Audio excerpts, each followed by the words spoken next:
మన final question location base చేసుకొని అసలు పోలీసులు కానివ్వండి ఇంకో సూపర్ పవర్స్ అసలు ఎట్లా మన దగ్గరికి అప్రోచ్ అవుతారని చెప్పని ఒక క్వశ్చన్ చాలా మందికి ఉండొచ్చు. ఇది చాలా important topic, but please 4 minutes 56 seconds దగ్గర నుంచి మాత్రం పూర్తిగా చూడండి. కావాలనుకుంటే ఇంట్రడక్షన్ స్కిప్ చేయండి, సిమ్ కార్డ్ ఇంట్రడక్షన్ చెప్పా, బట్ 4 minutes 56 seconds దగ్గర నుంచి మాత్రం చాలా important topic.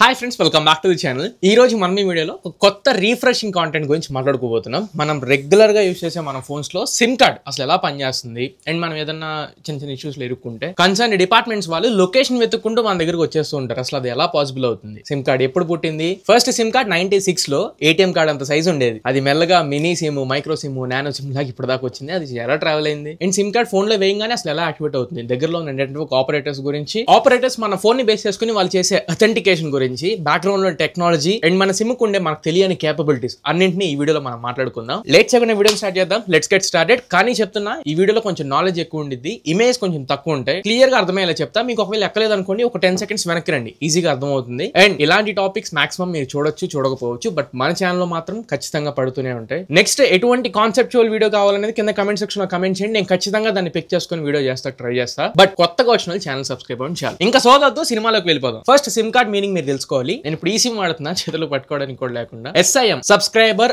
Identity module. SIM subscriber identity module. Normal గా మన ఎగ్జిస్టెన్స్ ని బయట ఫిజికల్ గా చూపించుకోవడానికి ఆధార్ కార్డ్ ని యూస్ చేస్తున్నాం కదా, అలానే ఈ కమ్యూనికేషన్స్ పరంగా మన ఎగ్జిస్టెన్స్ ని చూపించుకోవడానికి ఆర్ఎల్స్ మనం యూస్ చేస్తున్నాం అని అథెంటికేట్ చేయడం కోసం ఈ SIM. ఎగ్జాంపుల్, బయట పర్సనల్ గా మనకంటూ ఏదైనా బెనిఫిట్ దక్కాలన్నా లేదా మనం ఏదైనా తప్పు చేస్తే లోపలికి వెళ్ళాలన్నా ఆధార్ కార్డ్ ని బేస్ చేసుకుని కదా మనల్ని నిర్ధారిస్తారు. అలానే మొబైల్ నెంబర్ ని బేస్ చేసుకుని మీకంటూ ఏదైనా రావాలన్నా లేదా మీరు మొబైల్ ని బేస్ చేసుకుని ఏదైనా తప్పు చేసినా ఈ సబ్స్క్రైబర్ ఐడెంటిటీ మిమ్మల్ని బుక్ చేసేసిద్ది. ఎలా బుక్ చేసింది అనే చైల్డిష్ క్వశ్చన్ వచ్చింది అనుకోండి, ఆన్సర్ మనందరికీ తెలిసిందే. మనం ఆధార్ కార్డు కానీ లేదా ఏదో ఒక ఐడెంటిటీ, పాస్పోర్ట్ ఇట్లాంటివి ఏదో ఒకటి ఇచ్చే మనం సిమ్ కార్డ్ తీసుకొని ఉంటాం కదా, దాన్ని బేస్ చేసుకుని మనం అడ్రస్ పట్టుకోవడం ఈజీ. సరే, అసలు టెక్నికల్ గా ఎలా పనిచేసింది అంటే, ఈ SIM సిమ్ లో ఒక IC ఉంటుంది, ఇంటిగ్రేటెడ్ సర్క్యూట్ ఉంటుంది. ఈ IC పని ఏంటి అంటే IMSI ని స్టోర్ చేయడం, దాంతో పాటు KIN కూడా ఉంటుంది, యూనిక్ నెంబర్. అది కూడా దాని గురించి కూడా ఎక్స్ప్లెయిన్ చేస్తా. ప్రెసెంట్ ఈ IMSI అని చెప్పినది చాలా important, international mobile subscriber identity. SIM ని ఎలా డీకోడ్ చేసామో IMSI ని కూడా అంతే, జాగ్రత్త గుర్తుపెట్టుకోండి. సో మనం యూస్ చేసుకునే ఈ సిమ్ లో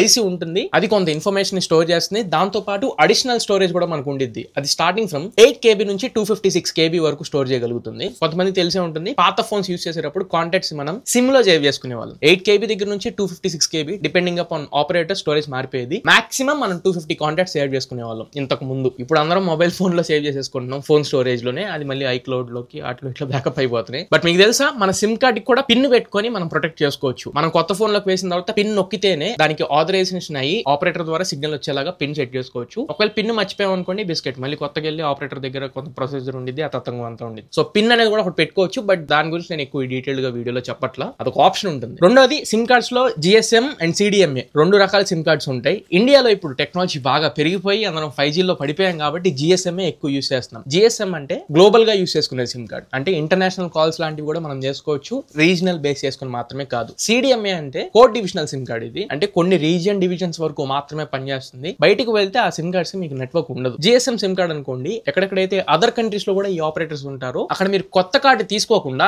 ఇదే సిమ్ కార్డ్ బేస్ చేసుకుని సిగ్నల్ ని మీరు యాక్సెస్ చేయొచ్చు. అండ్ ఒక్కసారి వెనక్కి వెళ్తే, స్టార్టింగ్ లో మీకు చెప్పా కదా, ఒక సిమ్ కార్డ్ ఇంతకు ముందు మన క్రెడిట్ కార్డ్ అంత సైజ్ ఉండేది, ATM కార్డ్ అంత సైజ్ ఉండేది. తర్వాత అది మినీ సిమ్ కిందకు మారింది. ఇమేజ్ డిస్ప్లే మీద వేస్తున్నాను చూడండి. 1996 లో ఫస్ట్ సిమ్ కార్డ్ తీసుకొని వచ్చారు company Munich smart card makers అనే వాళ్ళు. తీసుకొచ్చిన సేమ్ ఇయర్ లో ఫినిష్డ్ వైర్లెస్ నెట్వర్క్స్ అనే కంపెనీ వాళ్ళు 300 సిమ్ కార్డ్స్ ని ఆర్డర్ చేసి తెప్పించుకున్నారు. అప్పట్లో వాళ్ళు 2G వైర్లెస్ సర్వీసెస్ ని ఇచ్చారు. అప్పట్లోనే ఇది వైర్లెస్ ఇంటర్నెట్ కనెక్షన్ ఇట్లాంటివి కాకుండా 2G వైర్లెస్ నెట్వర్క్ ని ఇచ్చింది ఫినిష్ వైర్లెస్ నెట్వర్క్ అనే వాళ్ళు 1996 లో. ఆ తర్వాత 2003 లో మైక్రో సిమ్, 2012 లో నానో సిమ్, 2016 లో ఈ సిమ్. ఇలా సైజులు మారుకుంటూ వచ్చేసింది. అన్నట్టు మర్చిపోయా, మీలో ఎంతమంది ఈ సిమ్స్ వాడుతున్నారో నాకు ఖచ్చితంగా కమెంట్ చేయండి. నేను 2 ఫోన్లో 2 ఈ సిమ్సే వాడతా. ఈ సిమ్ అంటే ఏంటి అనే డౌట్ కూడా వచ్చి ఉండేది. ఈ సిమ్ గురించి డెడికేటెడ్ గా మన ఛానల్ ఒక వీడియో చేశాను కొన్ని నెలల క్రితం, ఆ వీడియోని చూడండి. ఎంబెడెడ్ సిమ్ అంటారు, అంటే ఫోన్ మదర్ బోర్డ్ లోనే సిమ్ ని ఆల్రెడీ ఎంబెడ్ చేసి ఉంచుతారు. మన పాత నెంబర్ నే దీని మీద యూస్ చేసుకోవచ్చు. దీని వల్ల కొన్ని లాభాలు ఉన్నాయి, నష్టాలు ఉన్నాయి, వాటి గురించి ఆ వీడియో ఉండిద్ది, ఆ వీడియో చూడండి. అండ్ మన సిమ్ ఫోన్ లో వేయంగానే అసలు అథెంటికేషన్ ఎలా అవుతుంది, నెట్వర్క్ ఎలా వస్తుంది, కాల్స్ ఎలా చేసుకోగలుగుతున్నాం, వీటన్నిటి గురించి డిస్కస్ చేసుకునే ముందు ఒక చిన్న ఎలిమెంట్ గురించి చెప్పాలి. KI అని చెప్పని ఒక యూనిక్ అథెంటికేషన్ గురించి. ఇది యాక్చువల్లీ ఒక వాల్యూ 128 బిట్స్ ఉంటుంది. ఈ వాల్యూని బేస్ చేసుకునే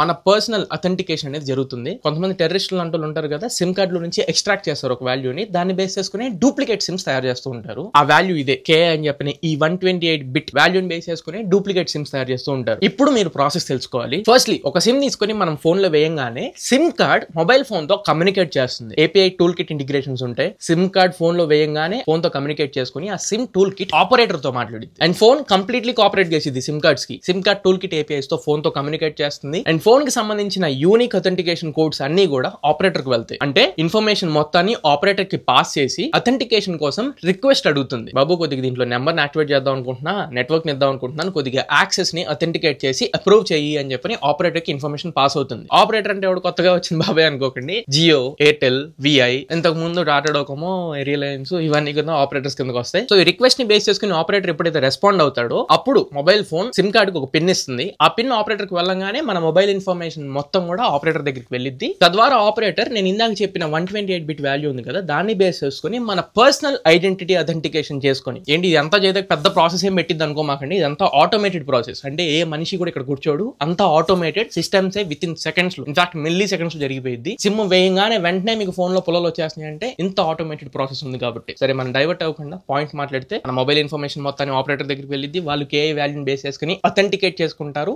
నెక్స్ట్ మనం ఉన్న లొకేషన్ ని బేస్ చేసుకుని నియరెస్ట్ ఆపరేటింగ్ టవర్ ఏది ఉందో దాన్ని బేస్ చేసుకుని సిగ్నల్ ని పంపిస్తారు. ఈజీగా చెప్పేసా. టెక్నికల్ గా మాట్లాడితే నియరెస్ట్ ఆపరేటర్ డేటాబేస్ అనేది ఉంటుంది. దాన్ని బట్టే మన ఇన్కమింగ్ ఎంఎస్ఐ అనేది యాక్టివేట్ అవుతుంది. అంటే incoming mobile subscriber identity and KI authentication ఇవి ఫుల్ఫిల్ అయిన తర్వాత మన ఏరియాకి దగ్గరలో ఉన్న నెట్వర్క్ టవర్ కి కోఆర్డినేట్ చేస్తే అక్కడ నుంచి మీ మొబైల్ ఫోన్ యాంటెనాస్ ని బేస్ చేసుకుని మీకు నెట్వర్క్ అనేది రావడం జరుగుతుంది. Okay clear. యాక్చువల్లీ ఇంకో 2-3 స్టెప్స్ ఉన్నాయి. అవన్నీ ప్యూర్లీ టెక్నికల్, కన్ఫ్యూజన్ ఎక్కువ ఉంటుందని చెప్పని వాటిని ఇగ్నోర్ చేస్తున్నాను. But this is the actual accurate process. Last మన ఫైనల్ క్వశ్చన్ లొకేషన్ ని బేస్ చేసుకుని అసలు పోలీసులు కానివ్వండి ఇంకో సూపర్ పవర్స్ అసలు ఎట్లా మన దగ్గరికి అప్రోచ్ అవుతారని చెప్పని ఒక క్వశ్చన్ చాలా మందికి ఉండొచ్చు. ఇంట్రెస్టింగ్ గా చూస్తున్నామని అర్థమవుతుంది. బట్ నేను మధ్యలో వచ్చినందుకు సారీ. మీరు కొత్తగా మన ఛానల్ కి వచ్చి కాంటాక్ట్ చేసినట్లయితే సబ్స్క్రైబ్ చేసుకోండి. 2 lakh సబ్స్క్రైబర్స్ రీచ్ అవ్వాలని మన ఇయర్ టార్గెట్. చాలా రీసెర్చ్ చేస్తున్నాం బట్ అవే మీ ముందు పెట్టను. జస్ట్ రిక్వెస్ట్ ఏంటంటే కొంచెం సబ్స్క్రైబ్ చేసుకొని ఛానల్ చూడండి చాలు. Thank you. సిమ్ కార్డ్ మనకి చెప్పకుండా ఎన్ని పనులు ఎట్లా చేసిందో వెనకాల ఇంకొక పని కూడా చేసిద్ది. LIA అనే దాన్ని స్టోర్ చేస్తుంది. అదే లొకేషన్ ఏరియా ఐడెంటిటీ. అంటే మనం ఏ లొకేషన్ లో ఉన్నాము, ఏ లొకేషన్ అంటే ఏ ఏరియాని బేస్ చేసుకున్న టవర్ దగ్గర నుంచి మనకి సిగ్నల్ పంపిస్తుంది అనేది